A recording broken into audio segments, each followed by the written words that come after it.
in the book of 2 Samuel, chapter 15 and 16 tonight.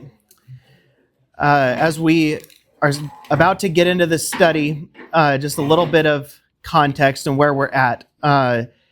David is in the midst of reaping what he has sown in sowing to the flesh in his life, in his sin of adultery with Bathsheba and the murder of her husband, and then even though he repented for that, he had to continue in life, and as often happens, even when we've been forgiven for something, there are still consequences in our lives that come from the actions that we've taken. And so when Nathan spoke to David, he prophesied from the Lord that since David had used the sword against Uriah the Hittite, the husband of Bathsheba, that the sword would never depart from David's house. And that has really come to pass at this point. And David's other, continuing sin and having so many wives and children by those wives has led to a situation where there are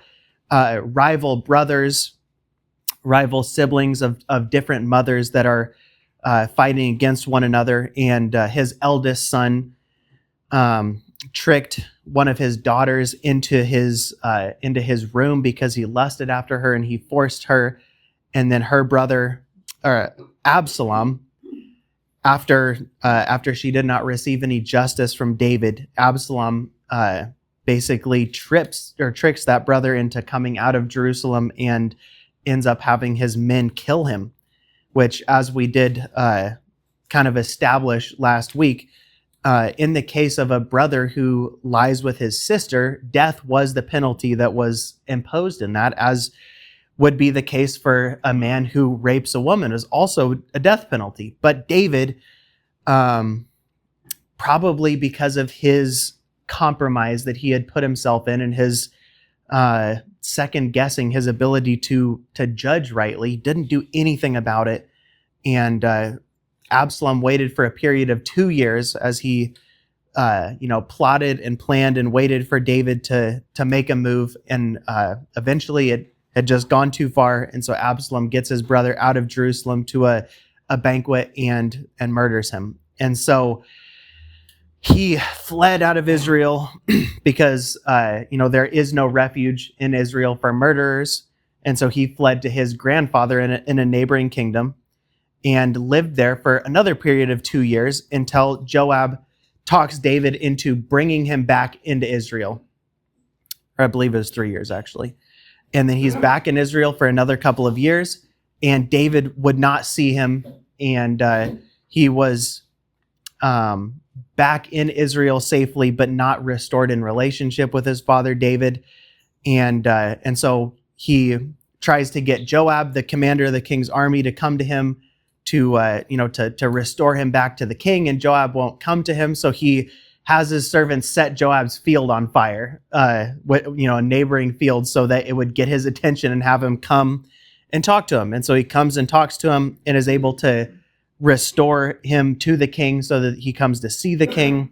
And last week we ended in the end of chapter 14 with Absalom coming and bowing to the ground before the king, and the king kissing Absalom, and basically Absalom gaining from this a legitimacy in the eyes of the people that the relationship between David and Absalom has been restored. And all of that up, to this point for Absalom was a strategy, just like the strategy in getting his brother out of Jerusalem to be able to murder him, because Absalom is, setting the pieces in place for him to kind of have the appearance of inheriting the throne before his father dies. So that's what we're going to be getting into tonight in chapters 15 and 16. But before we do, I'll just go ahead and open with a prayer.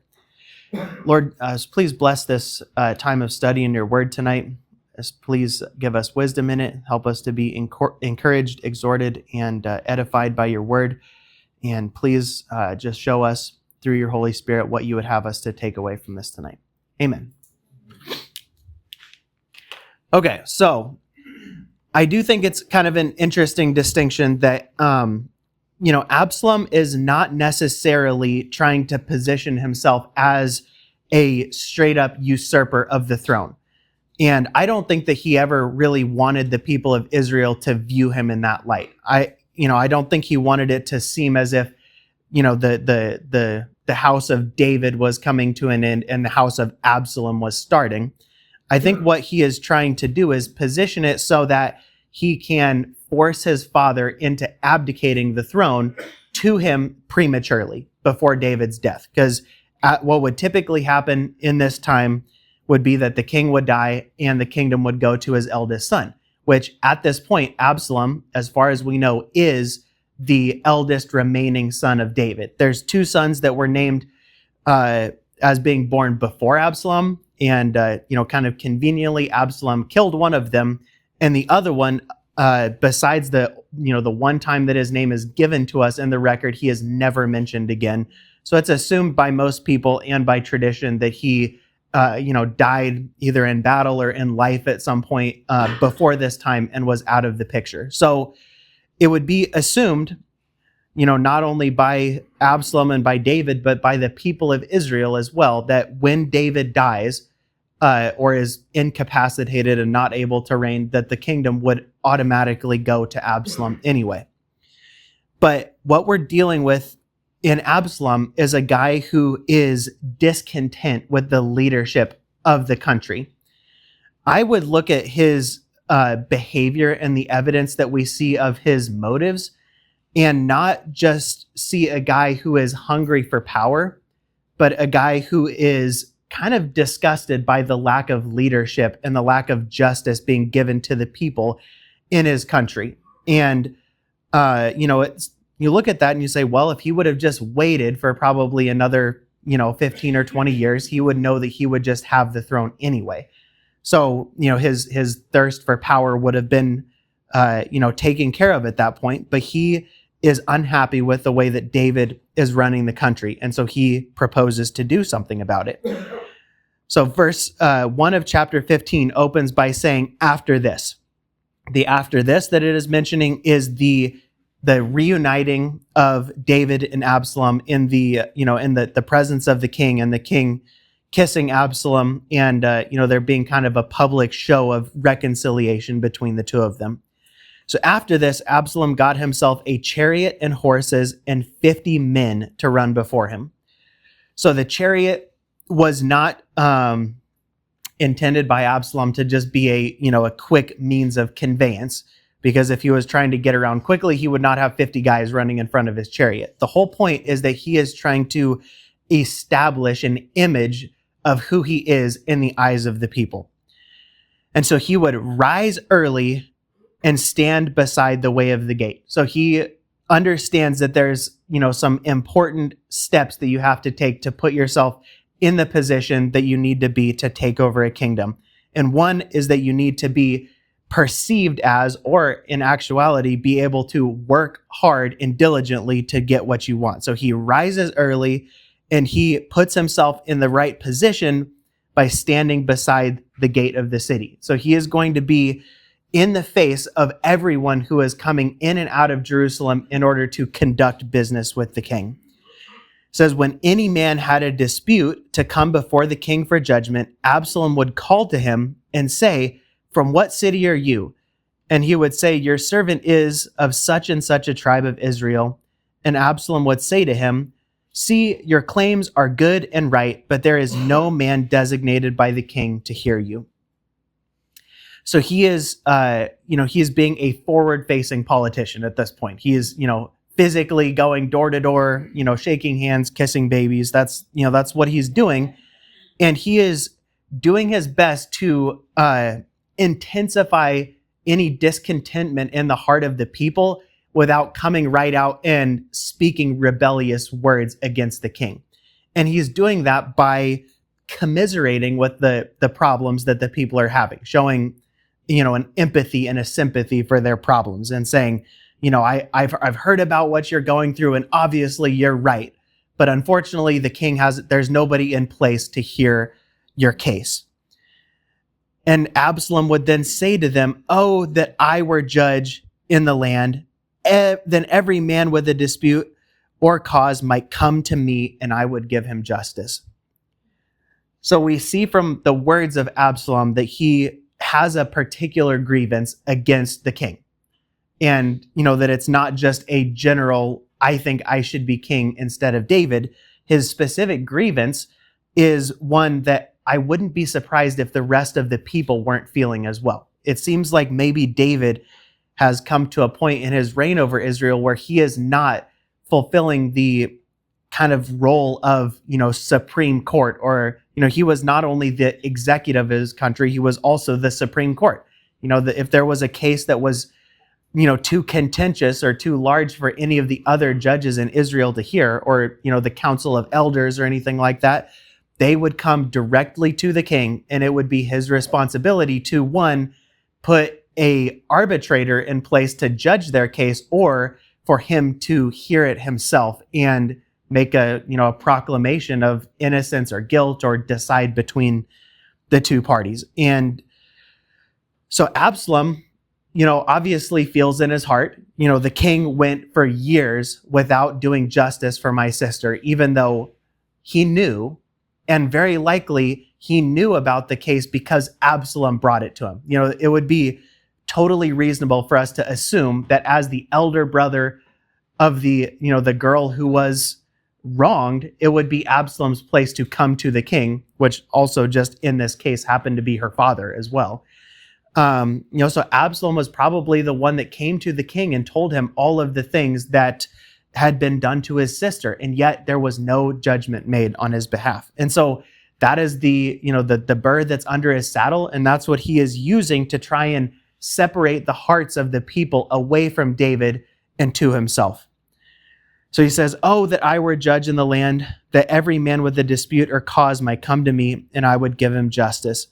And then whenever a man would come near to pay homage to him, and this means in the original language literally to prostrate themselves to him or to bow down to him, he would put out his hand and take hold of them and would kiss them. In other words, he is playing at being humble, being a man of the people, and saying, "No, we're in the same position. You don't need to bow down to me. I am just, I'm just one of you," even though he is the son of the king. So he'd put out his hand, take hold of them, and kiss them. Thus Absalom did to all of Israel who came to the king for judgment. So Absalom, important word, he stole the hearts of the men of Israel. He stole them away from David. And by extension, stealing the hearts of the people away from the anointed of God means that he is also stealing the hearts of the people away from the will of God as well. Because if it was God's will for David to no longer be king, David would no longer be king. And so Absalom is in that position that a lot of divisive and discontent people are. Have y'all ever noticed that divisive people never really tend to think that they are divisive? They always think that whoever they are upset with is the divisive person, and they are merely pursuing justice. That's who Absalom is. He is a divisive man. He is one who, in the New Testament order would be, put away from the church because he is creating divisions. God is very, very against divisive people. And Absalom is intending to divide the country away from his father and by extension away from the will of God. He's doing this by, telling the people what they want to hear and saying, it's what every politician does. Every political party is good at running in opposition to something.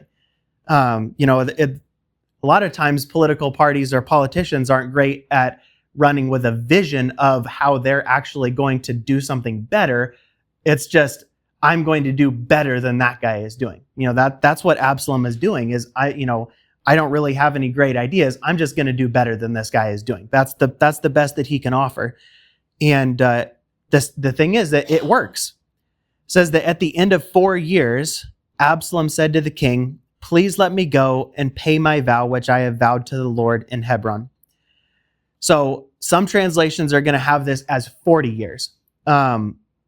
there's a divided opinion on what that means. Obviously, that does not mean 40 years after Absalom comes back to the kingdom, because David only reigns a total of 40 years. So the options are that it was just a mistranslation in the Septuagint and there was a zero added and it's actually 4 years. And so, basically Absalom has been trying to steal away the hearts of the people from David for 4 years after he was restored. Or it could mean, if it is 40 years, that it was when Absalom was 40 years old. Or, there's a few different things that it could mean, but I tend to believe that it kind of was a Septuagint issue and that it is really just 4 years from when Absalom was brought back into the kingdom. So regardless of how that works out, it doesn't really matter, because it's definitely not, a 40-year period of time that we're looking at.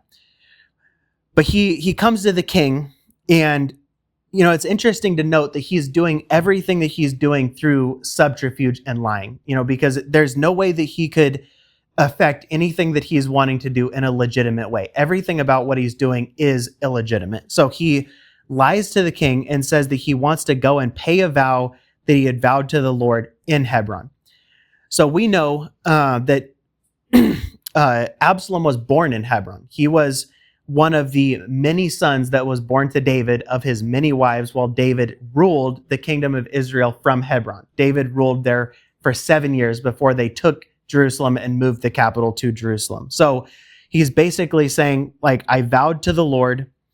Probably the context would be that if I was brought back into the kingdom, that I would, pay a vow to the Lord at my home city of Hebron.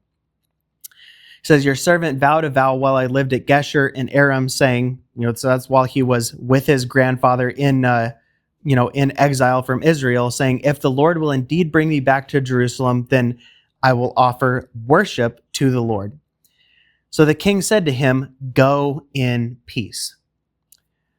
So I think it's interesting to pause and note that these are the last words that David and Absalom will ever say to each other. This is the last meeting of this father and son.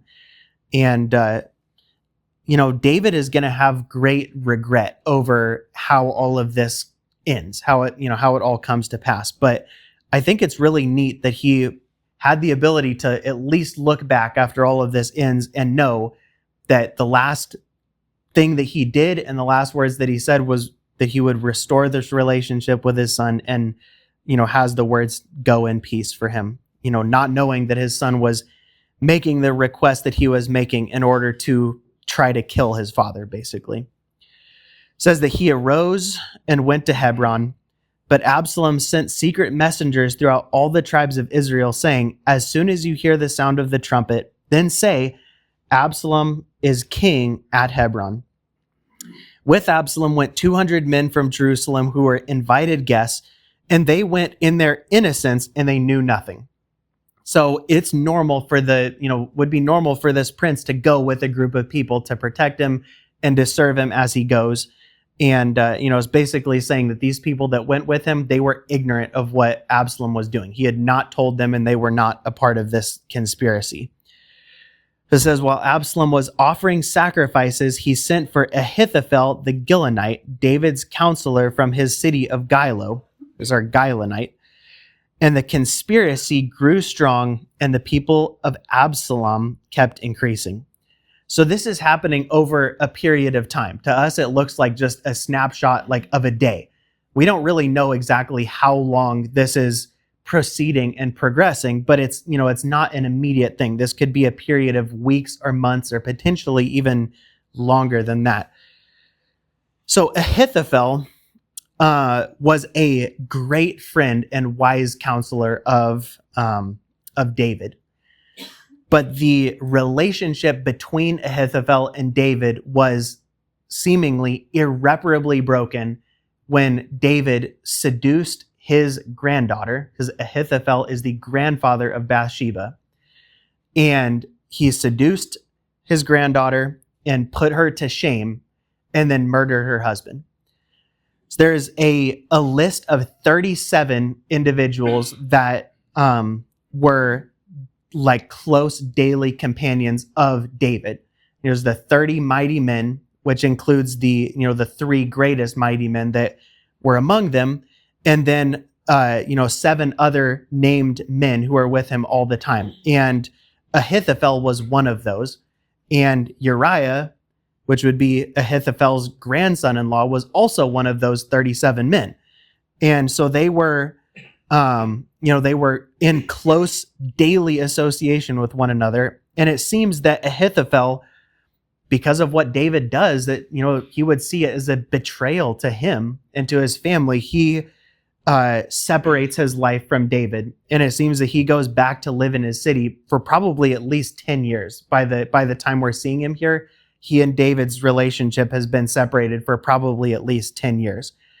And so Absalom knows that there is this great man, mighty in seemingly strategy and intelligence and wisdom, if not arms, that was available to him to conspire against the king because of the grudge that was born in the heart of Ahithophel, the bitterness that was born towards him. So he brings him from his city, brings him to be his own counselor, and the conspiracy grows strong, and the people keep coming to Absalom because he is stealing the heart of the people away from David.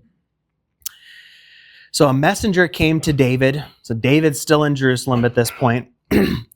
And he reports the hearts of the men of Israel have gone after Absalom.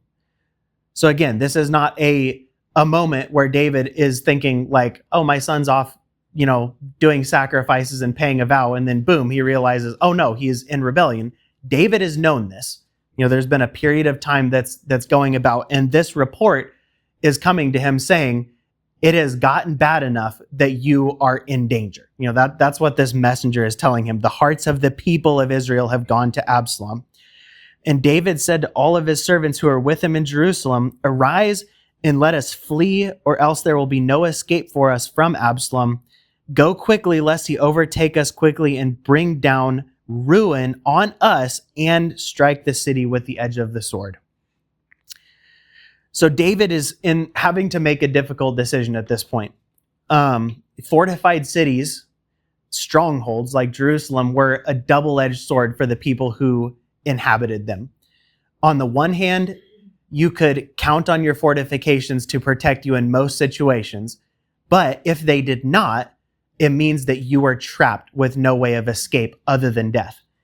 And it was a very typical practice, from this time of ancient history all the way through the Middle Ages, that the opposing army would come to the gates or the wall of the city, and they would offer mercy when they arrived if the people of this city would surrender. And if they did not surrender, it was expected that there would be no quarter, that there would be no mercy, that the city would be destroyed, and that everybody would be either killed or sold into slavery. That's happened for thousands of years. And so David has to make a decision, and he is thinking in his mind, all of this is happening because I am here. And so David has to decide if he's willing to put every single person in the city in danger, in the threat of either being killed or sold into slavery, or is it better for him to take his men and his people and leave the city and flee? And so honestly, what David does is, he decides that he needs to protect the people of the city by leaving. It might not even have been the best decision for him and for his men, but he says that he needs to flee quickly, lest he overtake us quickly and bring down ruin on us and strike the city with the edge of the sword. So he's concerned about the city and the people in it. So the king's servant said to the king, behold, your servants are ready to do whatever my lord the king decides. So the king went out and all of his household after him, and the king left 10 concubines to keep the house. And the king went out and all the people after him, and they halted at the last house. So this is probably a decent amount of the city of Jerusalem that's leaving with David at this point. We're going to see some numbers after this point, but a big part of the capital city would be in place in order to serve the king and the palace and the leadership. So, it's likely that a large part of the inhabitants of the city are leaving. It says that all of his servants passed by him, and all the Cherethites and the Pelethites. So the Cherethites and the Pelethites were like the mercenary special forces and bodyguard that David had in place. They fought a lot of the battles that David was involved in, and they were amongst his most valiant and, dangerous men. And it says also that 600 Gittites who had followed him from Gath passed on before the king. So David is in an interesting position where he is leaving the city of Jerusalem, majority in the company of Gentiles. It says that the hearts of the men of Israel had gone over to Absalom, but interestingly, the Gittites, which are the men of the Philistines, these guys are Philistines that proselytized to become Israelites and to serve David. So he has got Cherethites, Pelethites, and Philistines who are guarding him and leading him out of the city and protecting him, while the hearts of the men of Israel had gone over to the pretender to the throne. So the king said to Ittai the Gittite, "Why do you also go with us? Go back and stay with the king, for you are a foreigner and also an exile from your home." So at this point, David is referring to his own son who is in rebellion against him as the king. That's what he is telling him to do, is go back and just serve Absalom. It is safer for you to do that. You don't owe anything to me. Just go and stay with the king. He said, "You came only yesterday."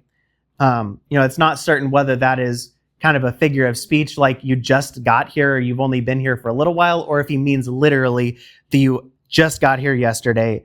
"And shall I today make you wander about with us, since I go, I know not where. Go back and take your brothers with you, and may the Lord show steadfast love and faithfulness to you."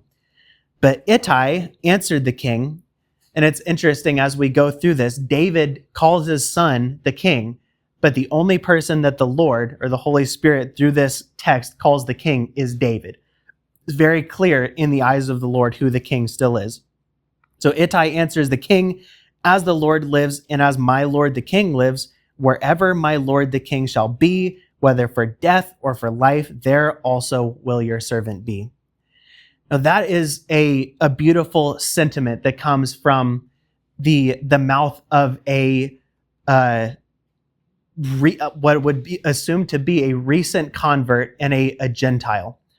And, it seems that David is somewhat taken aback by the faith of this Gentile who up until recently did not know Jehovah, the God of Israel. And it's also interesting if you look back farther in the lineage of David, a few generations, to Naomi, speaking to a Moabite who, speaks some of the most iconic words of loyalty and commitment that we would normally hear.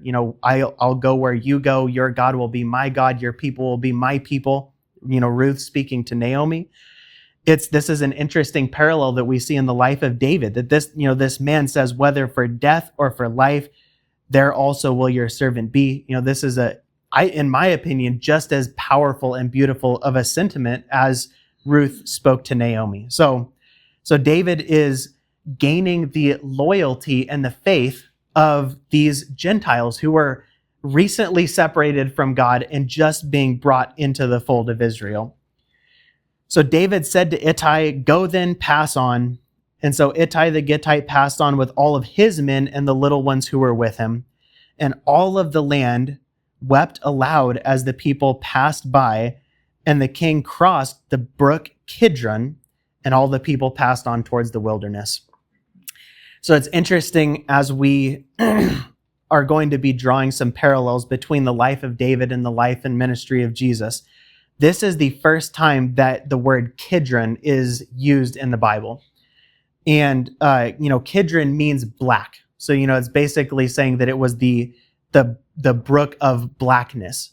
And it was called that because the blood from the sacrifices that were sacrificed in Israel would be, taken, either would run out or be taken out into this brook, and the dried blood stained it black.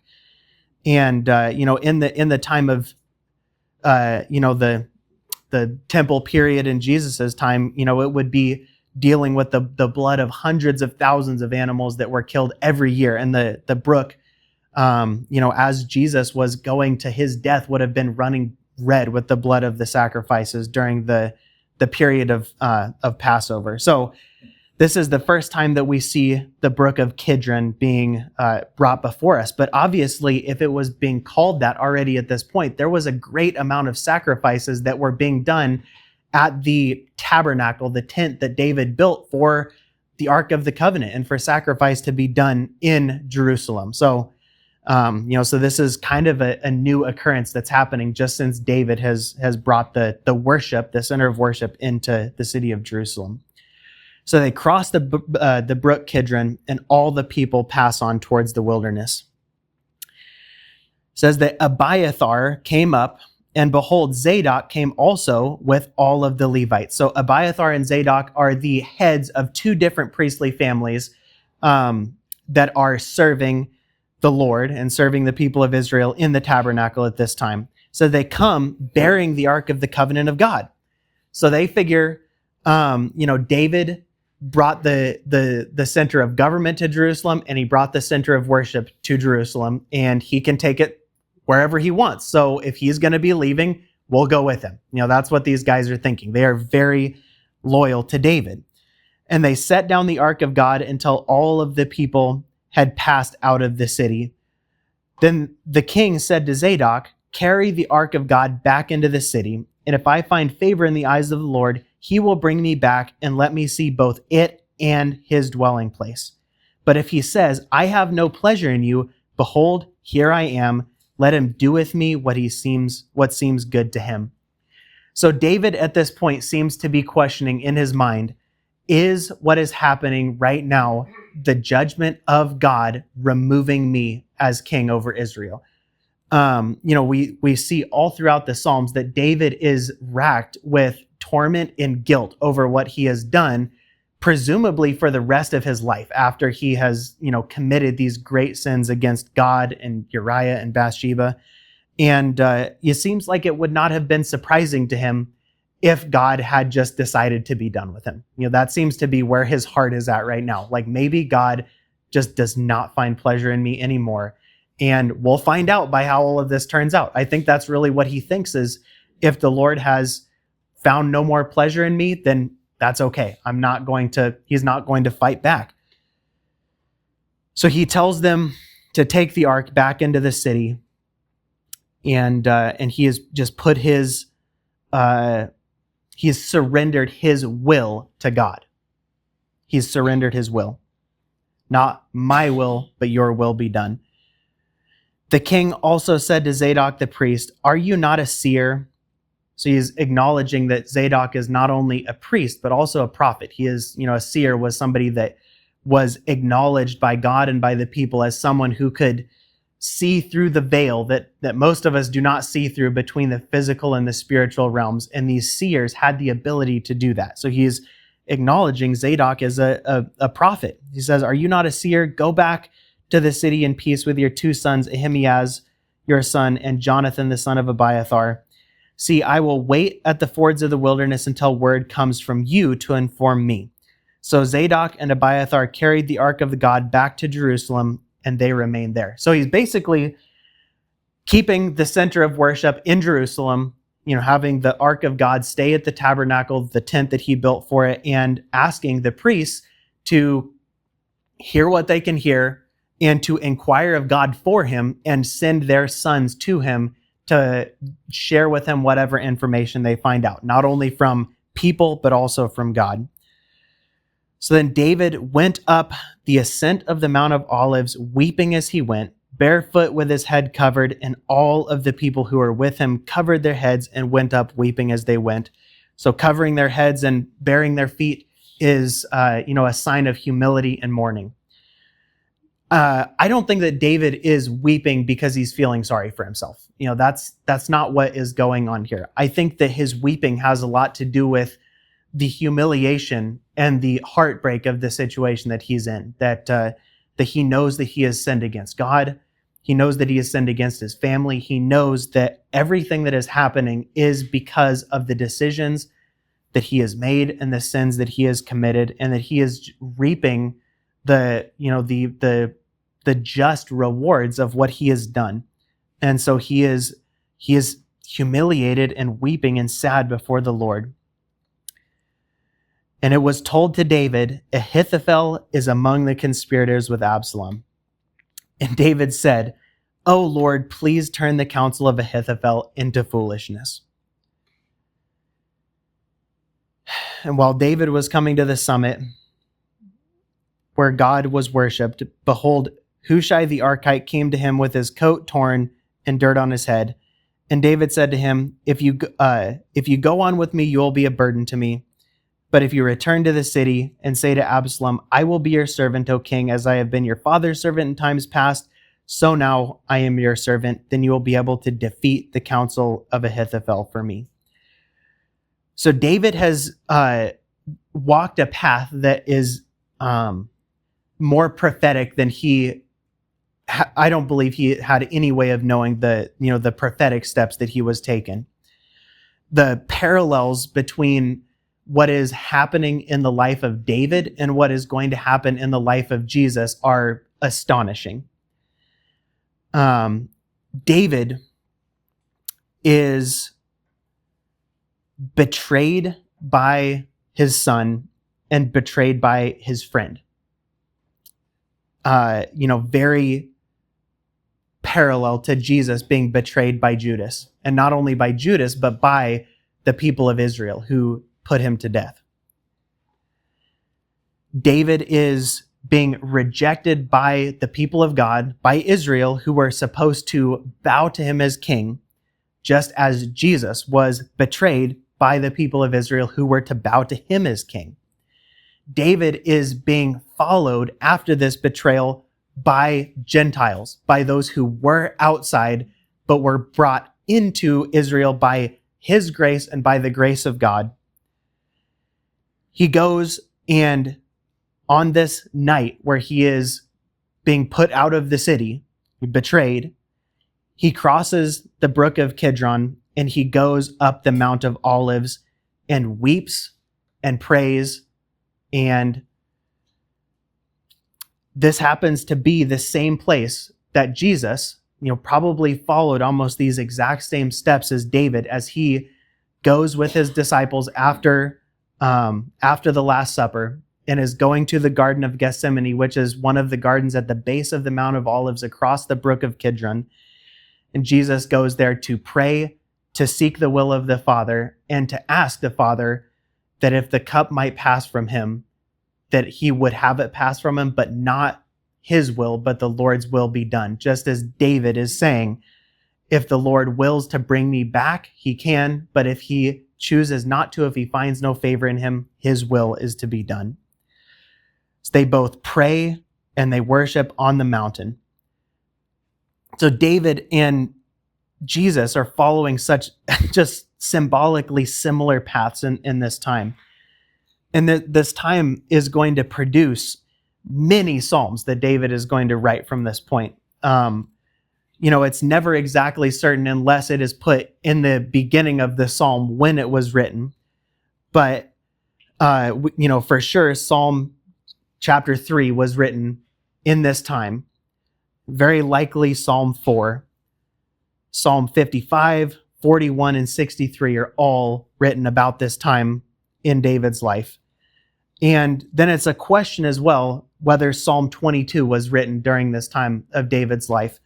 It does not specifically tell us when Psalm 22 is written, so there's some debate about it. But one of the things that I find the most interesting is that Psalm 22 opens with the last words that Jesus speaks. My God, why have you betrayed me? Not the exact last, but his last phrase before he says it is finished. And, a lot of scholars believe that psalm was written during this time that David was fleeing away from his son. Some believe it was written when he was fleeing away from Saul, but I think from the context, it makes more sense that it was when he was fleeing from his own son, not knowing in the writing of this that he was entering in with his words to the suffering of Christ on the cross at the end of the journey that Jesus would take, paralleling these steps that David took in his own life. So that is Psalm chapter 3 and 4, 55, 41, 63, and probably 22.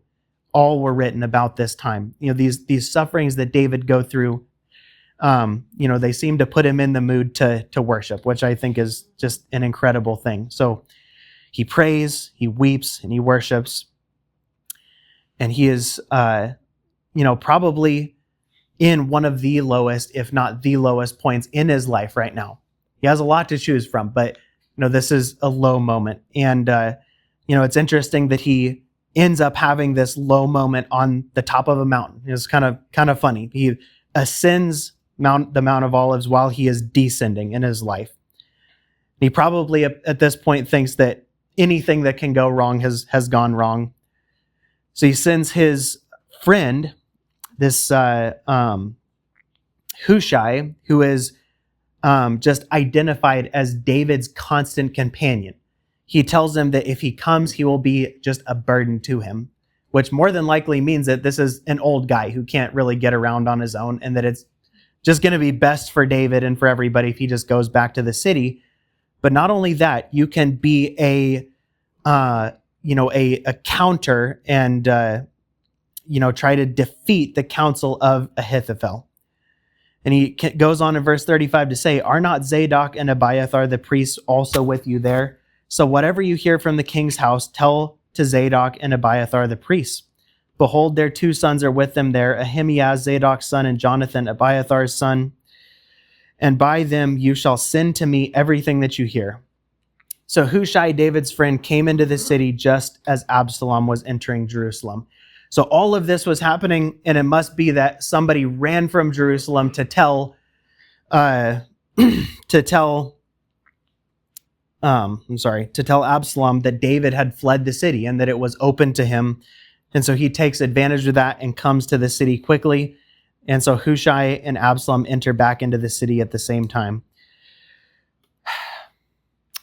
So when David had passed a little beyond the summit, so that's the summit of the Mount of Olives, Ziba, the servant of Mephibosheth, met him with a couple of donkeys saddled, bearing 200 loaves of bread, 100 bunches of raisins, 100 of summer fruits, and a skin of wine. And the king said to Ziba, "Why have you brought these?" And he answered, "The donkeys are for the king's household to ride on, and the bread and summer fruit are for the young men to eat, and for the wine for those who faint in the wilderness to drink." And the king said, "And where is your master's son?" So at this point, his master, he's still referred to as Saul. So he's still the servant of Saul, and his master, so he's referring to Mephibosheth, which would be the grandson of Saul. And he said, "Behold, he remains in Jerusalem, for he said, 'Today the house of Israel will give me back the kingdom of my father.'" So this son Mephibosheth was brought into the household of the king because David was fulfilling a covenant that he made with Jonathan, that, even if Jonathan died, that David would not forget to show kindness to his family. So he brings him back into the city out of his exile. Is a young man who was paralyzed in his legs, brings him back in and restores them everything that had belonged to his family, and puts all of that under the stewardship of Ziba, the servant of Saul. And he has Mephibosheth stay in the city and eat at his table like he was one of his sons. And so Ziba was discontent with this situation. And so he lies to David about where his master is. He tells him that the intention of his master is to try to take the kingdom away from David, now that he knows that David is fleeing from the city. And the king believes him. He only knows one side to this story. And so the king said to Ziba, "Behold, all that belonged to Mephibosheth is now yours." And Ziba said, "I pay homage. Let me ever find favor in your sight, my lord the king." So Ziba is a schemer of the first order. He saw all of this going on and, must have seen pretty quickly how it could benefit him to rather than taking care of these estates and flocks and herds and crops of this young man Mephibosheth, it could all be his. And it works out exactly how he planned, but only for a short period of time. He will get what's coming to him in the end. So when the king came to Baharim, there came out a man of the family of the house of Saul, whose name was Shimei, the son of Gera. And as he came, he cursed continually.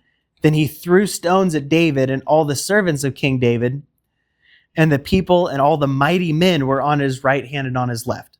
So this is not an intelligent move on this guy's part. He is so full of bitterness that he is throwing stones at the 30 most valiant men in the entire kingdom that are surrounding the king.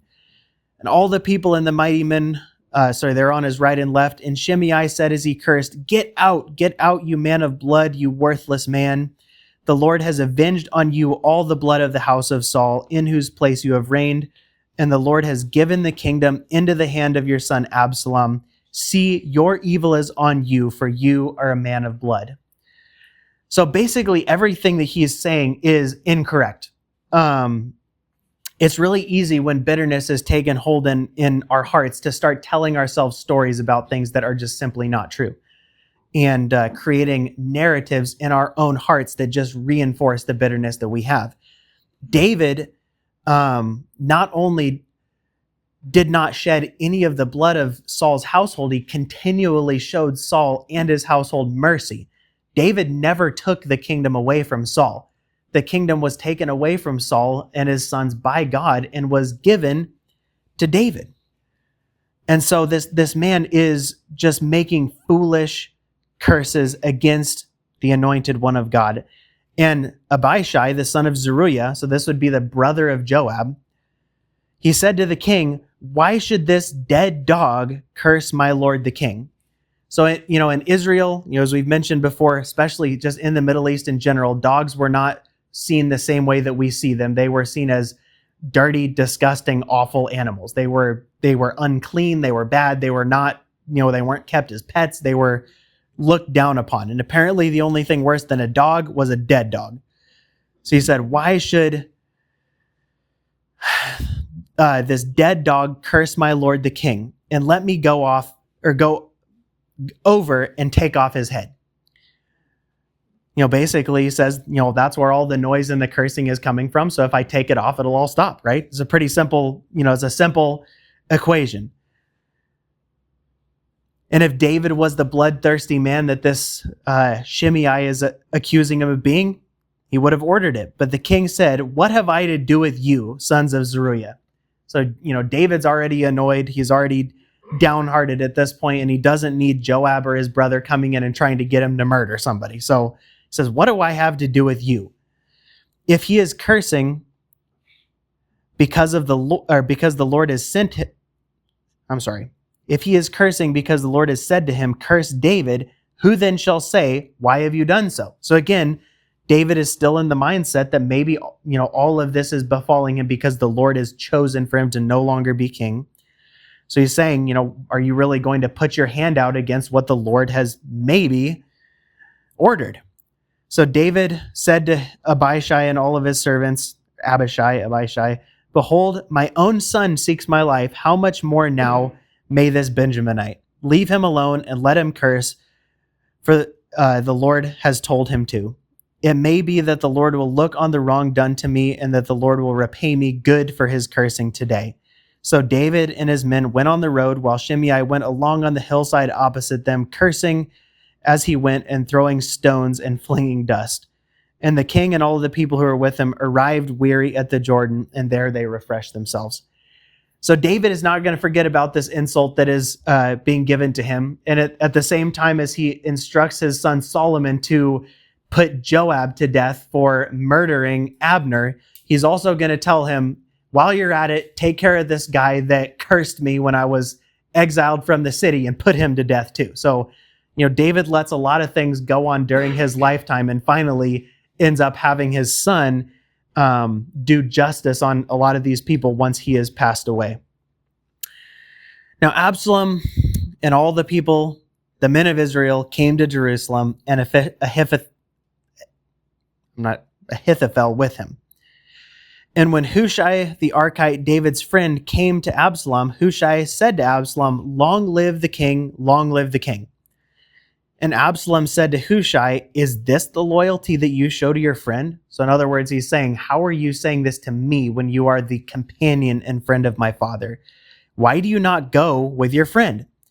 And Hushai said to Absalom, "No, for whom the Lord and this people and all the men of Israel have chosen, his will I be, and with him I will remain. And again, whom should I serve? Should it not be his son? As I have served your father, so I will serve you." So he is, entering into deception in order to gain access to the court of the king so that he can try to confound the advice that is given by Ahithophel, and so that he can tell David what is being planned against him. So Absalom said to Ahithophel, "Give your counsel. What shall we do?" And Ahithophel said to Absalom, "Go into your father's concubines, whom he has left to keep the house, and all of Israel will hear that you have made yourself a stench to your father, and the hands of all who are with you will be strengthened." So they pitched a tent for Absalom on the roof, and Absalom went into his father's concubines in the sight of all of Israel. Now, in those days, the counsel of Ahithophel was as if one had consulted the word of God. So was all the counsel of Ahithophel esteemed both by David and by Absalom. So Ahithophel is basically, following protocol of the Middle East at this time. It would be normal in pretty much any Middle Eastern kingdom when one king succeeds another to the throne to take his wives and his concubines, and they become his, and they are now a symbol of his authority over the people. This is a thing that was not to be done in Israel, to be clear. This is something that is totally against the order and the ordinances of God for multiple reasons. David should have never had these concubines in the first place. That was, against the design of God. But it was just one of the multiple ways that David did not control his passions and yet gave in to them. And there's no telling how many there were if he's, leaving with most of his house and only leaving 10 of them there. A concubine was, for, lack of better words, a kind of a legitimized mistress. They didn't really have any, they weren't family, they weren't wives, they were just mistresses that the king was allowed to have because of his status as king. Now, again, that is a Middle Eastern cultural custom and was custom in other places as well, but it was outside of the will of God. And so what Ahithophel is counseling Absalom to do is even worse in the sight of God, because God is very clear in the law that a son should never uncover the nakedness of his father's wives or wife. That was something that was totally forbidden by the law of God and was another thing that was to be punished by death. So what Absalom is entering into here, his kind of first act as king over Israel for whatever period, is to completely violate the law of God. So Ahithophel is giving him this counsel in order that the breach that is being made between David and Absalom be made permanent. He's basically saying, do something that there is no coming back from. Why would that strengthen the hand of the people who are following him? Well, if I was in the midst of a dynastic struggle as a soldier, I would not want to be wondering whether at some point the father and the son were going to reconcile and the king's vengeance would be meted out upon all of the people who opposed him. They wouldn't want to be wondering whether Absalom would just change his mind and not follow through with this. So basically what Ahithophel is doing is making it certain in the minds of all of the people that are following him that there is no peaceful solution that's going to happen here. It is going to be the death of either one or the other. And as far as it goes in the, the intrigue of court, Ahithophel's giving crafty, strategic advice. It's not like the advice is dumb. It is, strategic advice, but it is against the nature and the will of God, what he is instructing him to do. Really quick, so in chapter 12, Nathan's the one that talks about this is going to happen. So this Yes, I was just about to get to that. Okay, I'm sorry. That's okay. But as long as you bring that up, it is really important as we go through these things to remember that just because something was prophesied by God does not mean that God wanted it to happen or that he was ordering it to happen.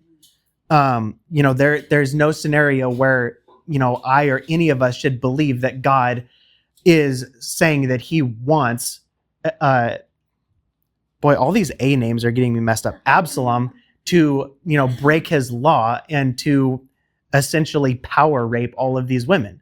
Nathan was prophesying of what was going to happen in the future, not of, an order that God wanted to be fulfilled. So that is definitely worth bringing up and saying that, yes, this is a exact fulfillment of the prophecy that Nathan gave to David when he basically condemned him for his sin with Bathsheba. And he said that what you have done in secret will be done in the sight of this sun, S-U-N. And they are not doing this thing in secret inside of the palace. They are setting up this concept of tents, not like an enclosed wall tent. It's like a shade on top of the roof. And he is doing this in the sight and the view of all the people of Israel who care to see it. It's really easy to pass over this and not think about the human aspect of what's happening here. But, there is a really tragic sense to this, that these women are being put in this position by men who are just simply using them as literally objects. That is what they're doing, is using them as objects. And, that's a big part of why God never wants this to happen. Because, God is not into the hurting of people. That's not what he wants. And despite all of that, Absalom is quickly losing the moral high ground. He may have been thinking he was coming into this on the moral high ground, but he quickly, step by step, loses it very fast. Next week, chapter 17, he's going to, kind of change his tactic into just immediately wanting to kill his father. That's his next step from this point. So Ahithophel is a man who is given over to the root of bitterness that is sprung up in his heart. There's no part of me that thinks that he cares a whit about Absalom. I don't think he cares whatsoever about this young man who is ascending to the throne. I think he's at the point that he doesn't even really care what happens to the kingdom of Israel. I think all that he wants at this point, as we're going to see next week, is for David to be killed and to be humiliated, to be brought low, and to be brought off of the throne. And so Ahithophel is going to be giving the most incendiary, volatile counsel possible in order to bring that about. So I think that covers all of the things that I was wanting to get into. So David is at the Jordan River at this point, seemingly probably deciding, am I going really back into exile? Am I leaving Israel again? Do I stay in Israel? Do I keep my people in Israel and fight? He seems like he probably has not fully decided what to do at this point. And Absalom and his men have taken the city of Jerusalem peacefully. They have both spared the inhabitants of Jerusalem and the surrounding area the devastation that would have come upon them if they had decided to stay and fight there. And so that's where we'll leave it for tonight, that Absalom goes up on the roof and pitch a tent. And it is interesting to note too, verse 23, that says, in those days that the counsel of Ahithophel was as if one had consulted the word of God. It's important to note that when it says it was as if, that means that it wasn't. If you're saying that it is as if something, it means it is not that thing. But what is being pointed out is that the problem that David and his son are both coming up against is that they are being too reliant on the word of man and not on the word of God. And they are trusting the wisdom of this, wise man, like the strategist and the counselor, rather than believing and trusting in the counsel of God, either of them. Says that both David and Absalom esteemed him in this way. And, it gets Absalom into a big mess. So Lord, just pray that you would bring to light in our hearts the things that you want us to take away from this, and that these parallels that we see between David and Jesus, that the meaning that is in those things would be just understood by us. And just thank you for the word that you give us to instruct us, to help us to learn and to become wiser people, learning to lean on you and on your counsel, on your word, not just on the counsel of men.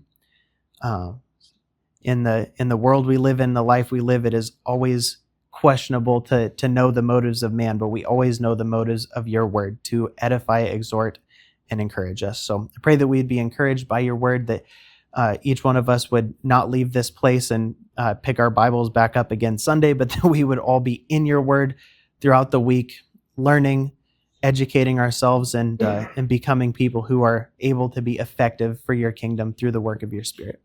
Amen.